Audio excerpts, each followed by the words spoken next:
Good morning. Today on Spotlight, an in-depth interview with the relatively new president of Michigan's third largest public institution of higher education. It's a lot of fun at Wayne State. Find out where Dr. Kimberly Andrews Espy wants to take Midtown Detroit's Wayne State University. And later on our Sunday morning program, we'll reach back into our Spotlight on the News archives for a little historical perspective on America. It's Sunday, March the 9th. I'm Chuck Stokes, and this is Spotlight.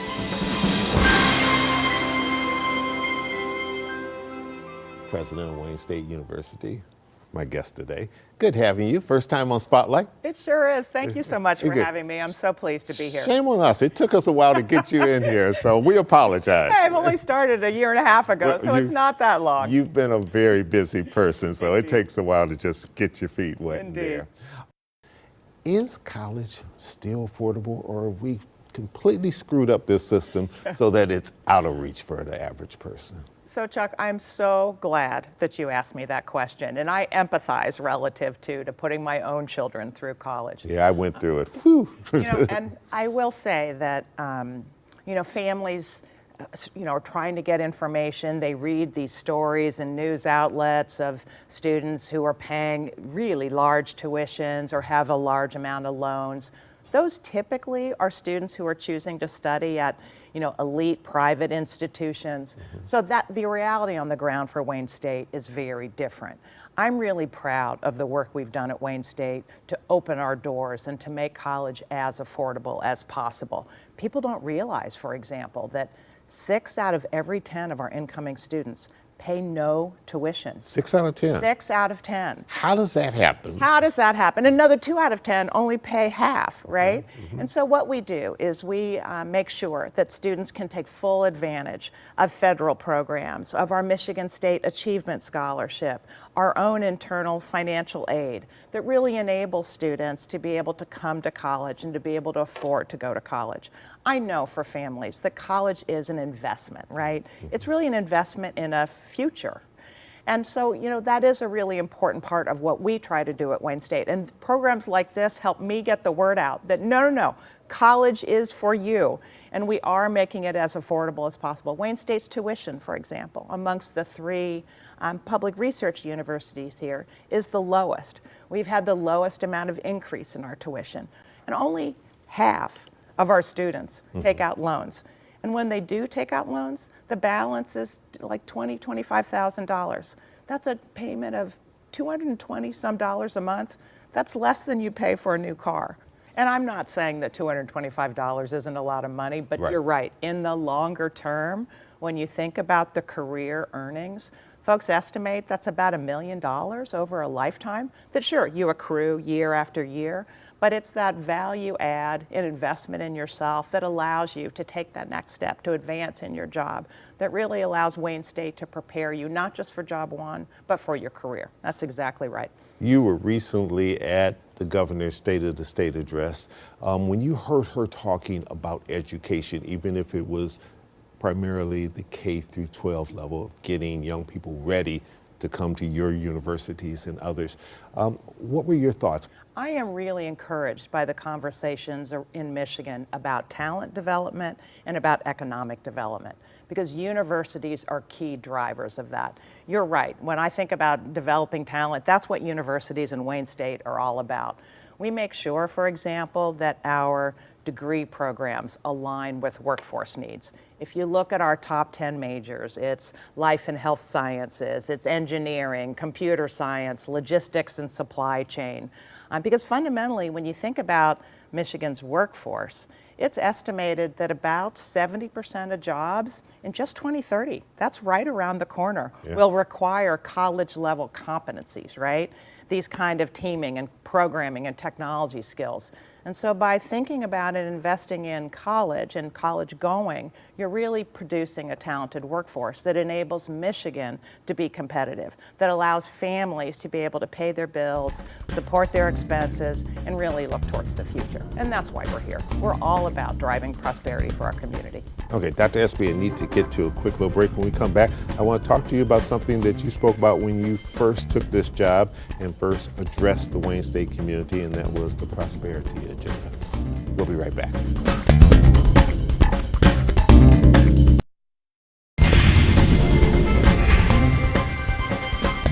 You stepped into that position in 2023. When you did your investiture speech, you talked about the prosperity agenda. What is the prosperity agenda? Yeah, thank you for asking me that question. You know, I have done a lot of engagements with our community inside the university and outside, and I hear the same story over and over again, right? What makes Wayne State special is that we're in the heart of Detroit, that we work for Detroit, and the way we do so is with Detroit in our metro, right? That we co-create and work together towards a common future. So in thinking about charting the course for the next phase of development of Wayne State, we're really all about trying to drive prosperity for our community, whether that's in advancing our students that we talked about earlier and making sure that they have the tools and the skills and the knowledge and the competencies ready to meet the workforce needs of Michigan, because 95% of our students come from Michigan, and 8 out of every 10 of those stay in Michigan to live, work, and learn, right, and earn. And so that's a really important part of our mission. We also were founded by 5 Civil War doctors who knew they could do healthcare differently. And so health has always been a big part of our work. And so we really believe that not only can we be helping to have medicines and cutting edge technology in hospitals, but we can do more relative to preventing some of those conditions. So we're building a new school of public health, and that's all about empowering neighborhoods so that they can have more healthy lifestyles. That's going to be right there on the main campus. On our entire campus, right. Indeed, because health transects not only our school of medicine, but health IT, health business. I mean, about 1/3 of our students are in health writ large, right? And then lastly, it's about fueling innovation for our regional competitiveness. We're a university filled with talented folks with great ideas. That's what a research university is all about. And we do a lot of turning those into tools and technologies and new public policies, right? And so where I see the opportunity for Wayne State is to really dive into that economic development mission. We're fortunate to have Techtown, which is our small business. That's been quite an economic driver. It is, and people don't always realize that Wayne State and Techtown are connected at the hip like this. We have 400 businesses on campus at Techtown that we support, right? Bringing them from idea into entity and into growing reality. You're right there in Midtown. We are. Just a stone's throw from the DIA and the whole cultural center there, Charles Wright Museum, and many other institutions. And that area has certainly been growing, filling in from there all the way to downtown. But do you see yourself as a catalyst, as a leader in this city in terms of the dynamics of the city? Yeah, yes, indeed. In fact, Wayne State is Detroit's urban public research university, right? And all of those words are really critically important. In some ways, we're Detroit's hometown university. We've been here from the beginning. We are an anchor institution, and we take quite seriously our role to be both supporting the city and the metro, as well as driving energy from the metro. And it's wonderful, coming in new to see the energy and activation and the sense of purpose and Detroit really being on the move. We've both helped contribute to that through economic development and through our awesome students and the things that they do. But we also derive energy from that too, right? I look at it as that our success and the metro's success are hand in hand. They're like this, right? And they're mutually reinforcing. That's what a good urban public research university does best. Of course, we do that through partners, right? We do that through our community partners, whether it be large business, small business, community nonprofits, our government partners. We do that with working with other universities, Michigan State, U of M, our wonderful partners to be driving and working together towards a common agenda. It takes all of us. I mean, I don't need to tell you that. Right.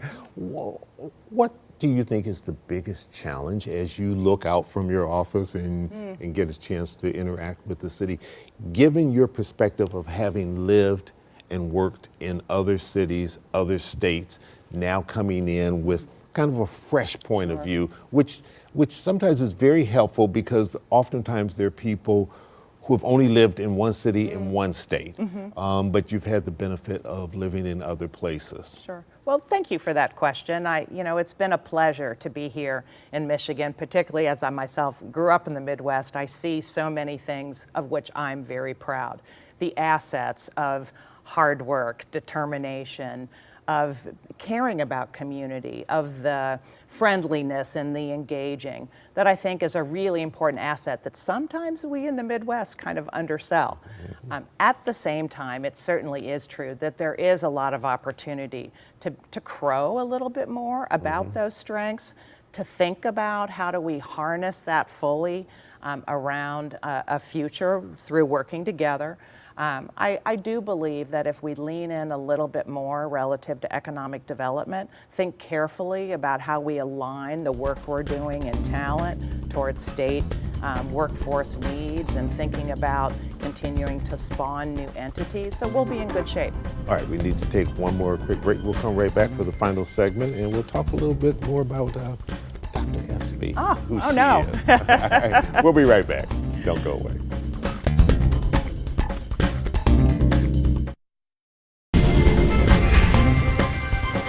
Dr. Espy, quick question before I ask you a little bit about yourself and the various jobs that you've had to prepare you for the job that you're doing today. Community colleges, a lot of young people are opting to go there just because they say it's affordable, or they may not have gotten into the four-year college yet, or they're not quite sure if they want to do the whole 4 years. How do you see the relationship between your four-year institution and the community colleges working together or not working together? I'm really glad you asked me that question, because we are so fortunate in Michigan, and particularly in Metro Detroit, to have some really strong community colleges that serve a very important role. And Wayne State has actually been a leader in working hand in hand with our community colleges. In fact, about 40% of our students start in community colleges and transfer into Wayne State. So we've done a lot of intentional work to make sure that that transfer is seamless. We have articulation agreements that make sure ahead of time that if you take these courses and complete, that they will seamlessly count towards a Wayne State degree. We've been intentional about aligning some of our coursework and degrees so that, for example, if you get a welding certificate at one of the community colleges, you can then come to Wayne and earn a bachelor's degree in engineering technology. And carry those credits. Exactly, and then allow you to advance in your job, on the floor, whatever you may be doing. So that's a really important part of what we do. And of course, sometimes students didn't quite do as well in high school, and having a little bit of time to explore is a really important part of that journey. And we welcome folks to think about that journey, and then we welcome you at Wayne State. Dr. Espy, give our audience a glimpse into who Dr. Espy is. We know you came directly from Texas to here, even though you've been in other places. What are some of the other jobs that you've had, and how have those jobs prepared you for what you're doing today? So thank you for that question. By training, I'm a developmental neuroscientist, which you may ask, what is that? I study the brain and how it grows and develops in young children, and then how it can get off track in different medical conditions. I started my career as a faculty member doing research and teaching, and I taught medical students and main campus students and did research in different medical conditions.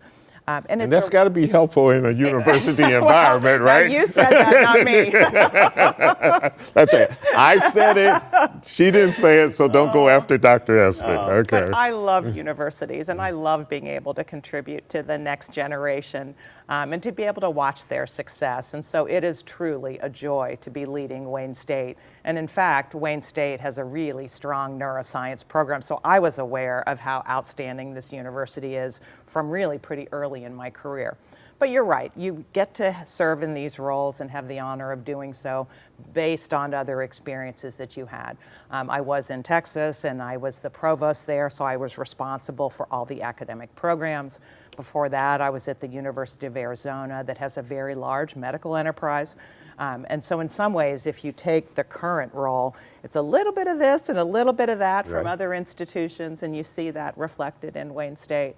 I'd done a lot of economic development work when I was in Nebraska as well as in Oregon. And so it's funny, now looking back on your life, you see the threads of how that connects to the current role. But when you're living your life forward, it's more about doors opening and windows and opportunity that you don't know where that's going to take you. So I'm very honored to be here at Wayne State and to serve our outstanding students, about 24,000 of them, our 8,000 employees that work hard every day on behalf of the state of Michigan. And the impact that we have is truly remarkable and inspiring, and I feel very fortunate. Final question. Senator Alyssa Slotkin was on this program recently, and she was talking about all that is happening in Washington, and she said she doesn't know a university in this state that isn't working on Plan A, B, C, because they aren't sure exactly what's going to be coming down over the next few years from Washington, especially in terms of federal money that they may get and grants and the impact that it may have on research universities. And of course, you're part of that university corridor. Yes, we are. With Michigan State and U of M. And then I think I just recently heard, maybe it was the governor say, Michigan Tech. Michigan Tech. We are welcoming Michigan Tech, Michigan indeed. Tech. So we're growing to 4 now. And I know it's early yet, but what impact is it having? Or is it having an impact yet? And how are you planning to deal with this? So I will say a couple of things. First of all, it is undoubted that this is a rapid phase of change.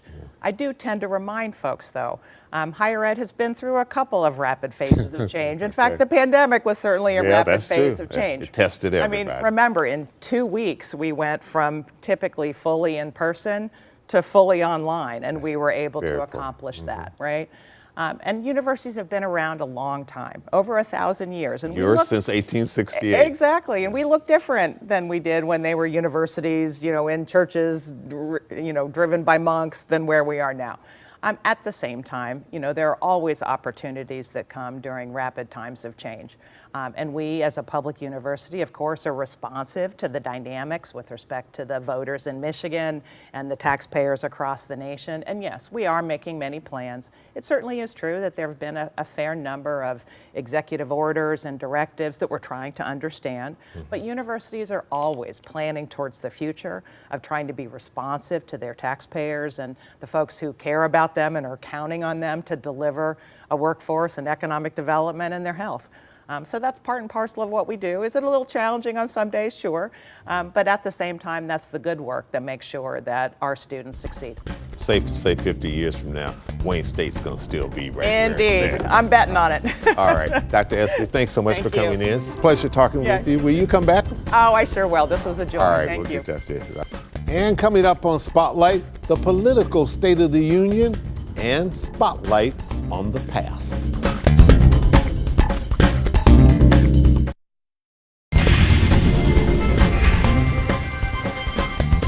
There's been nothing but swift and unrelenting action to usher in the greatest and most successful era in the history of our country. Welcome back. President Donald Trump's very long and very partisan State of the Union address drew the expected praise and criticism last week. But the issues at hand are as old as politics itself. We know because Spotlight has been around covering them for the last 60 years. As proof, we reach back into our archives to see what other Republican leaders discussed and debated on their watch. We begin with the only Michigander to ever become America's commander-in-chief, Grand Rapids Republican Gerald R. Ford.